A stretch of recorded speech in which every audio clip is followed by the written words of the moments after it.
Assalamualaikum warahmatullahi wabarakatuh.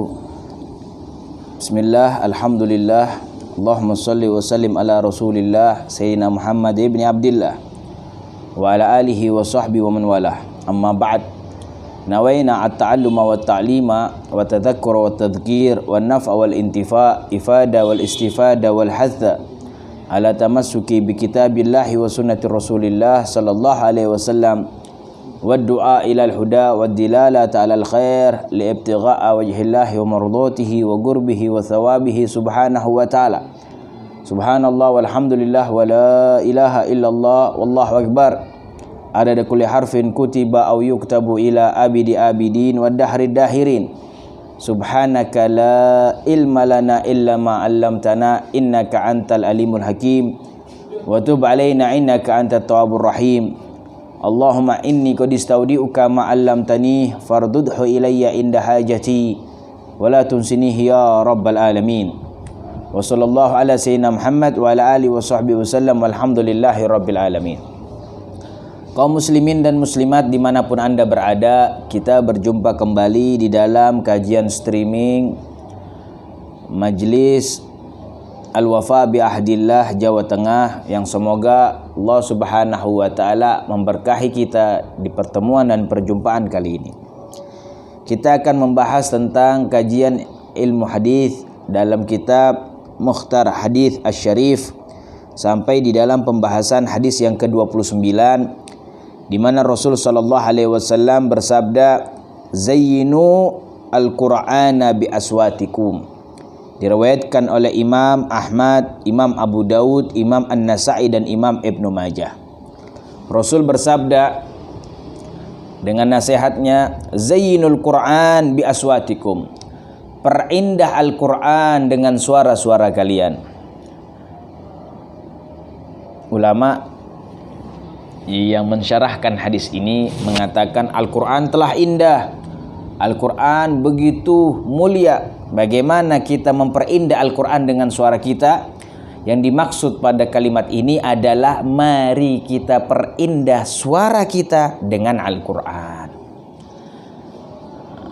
Maka para ulama mengatakan melalui lisan Al-Imam Al-Manawi, yang dimaksud di sini adalah suara kita, cara kita membaca Al-Quran kita perindah.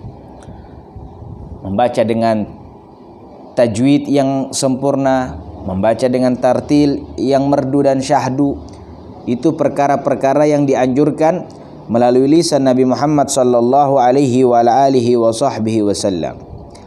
Maka dalam hal ini kita memiliki pandangan dan pemahaman tentang bagaimana kita memperindah atau memberikan manfaat pada suara kita ini yang Allah telah berikan nikmatnya dengan selalu melantunkan bacaan-bacaan Al-Quran. Maka muncul poin yang pertama dari hadis ini, yaitu memperindah dan memperbagus cara kita membaca Al-Quran. Dikarenakan bagusnya bacaan kita membaca Al-Quran adalah jalan kita memperindah bacaan kita untuk mendapatkan pahala melalui Al-Quran. Lalu poin yang kedua yaitu larangan minal lahan wa tashif, yaitu dilarang kita untuk membaca Al-Quran dengan lahan, bacaan-bacaan yang tidak dibenarkan oleh syariat Islam. Di dalam ilmu qiraatul Quran terdapat ada 7 bacaan. Dalam riwayat yang lain terdapat 10 bacaan di dalam membaca ayat-ayat suci Al-Quran. Selain 7 lahan atau dikenal dengan langgam, selain 7 langgam yang telah disyariatkan atau 10 langgam, hal yang semacam itu tidak diperbolehkan di dalam Islam. Poin yang kedua yaitu dengan memperindah bacaan Al-Quran menjadi sebab kita bisa mendapatkan rahmat dan pahala dari Allah Subhanahu wa taala. Itu kajian kita di dalam hadis yang ke-29. Adapun di dalam kajian hadis yang ke-30, Nabi Muhammad sallallahu alaihi wa alihi wasallam beliau bersabda, suratu Tabarak hiya mani'atu min adzabil qabr. Hadisun sahih rawahu Imam Ibnu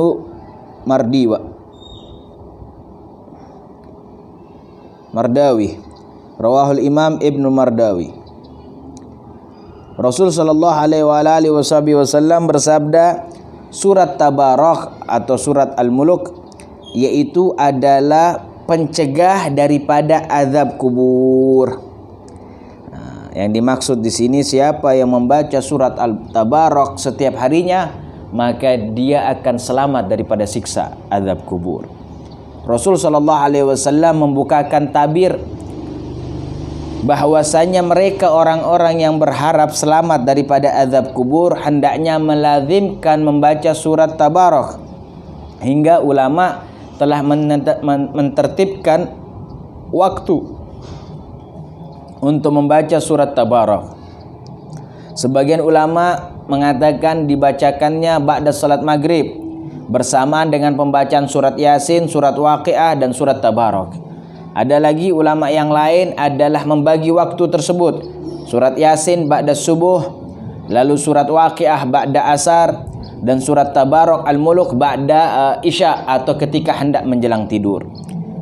Mereka orang-orang yang membaca surat Tabarak setiap harinya sebelum tidur atau setelah salat maghrib, mereka adalah golongan orang-orang yang akan diselamatkan oleh Allah Subhanahu wa taala daripada siksa pedihnya azab kubur. Dari hadis ini kita dapat memahami beberapa poin. Poin yang pertama yaitu bagaimana kita ditekankan oleh Nabi Muhammad SAW untuk melazimkan membaca Al-Quran di setiap hari kita. Poin yang kedua, bahwasanya di dalam Al-Quran Allah telah memberikan manfaat dan kekeramatan, dan Allah memberikan kekhususan. Allah memberikan kekhususan di dalam bacaan dan kemanfaatan Al-Quran tersebut. Lalu poin yang ketiga yaitu Allah Subhanahu wa taala akan meringankan siksa dan azab kubur bagi mereka orang-orang yang melazimkan Al-Quran, yaitu pada surat Tabarak. Kaum muslimin dan muslimat, ini hadis yang sampai kepada kita kemanfaatan yang besar di dalam membaca surat Tabarak setiap harinya di dalam kehidupan kita, yaitu janji Allah melalui lisan Nabi Muhammad SAW diselamatkan daripada siksa azab kubur. Semoga dua hadis ini yang kita dengarkan dari lisan Nabi Muhammad SAW sebagai sabda beliau, kita bisa mengamalkan dalam kehidupan kita. Amin ya rabbal alamin. Subhanakallahumma bihamdik, asyhadu an la ilaha illa anta astaghfiruka wa atubu ilaik. Wassalamualaikum warahmatullahi wabarakatuh.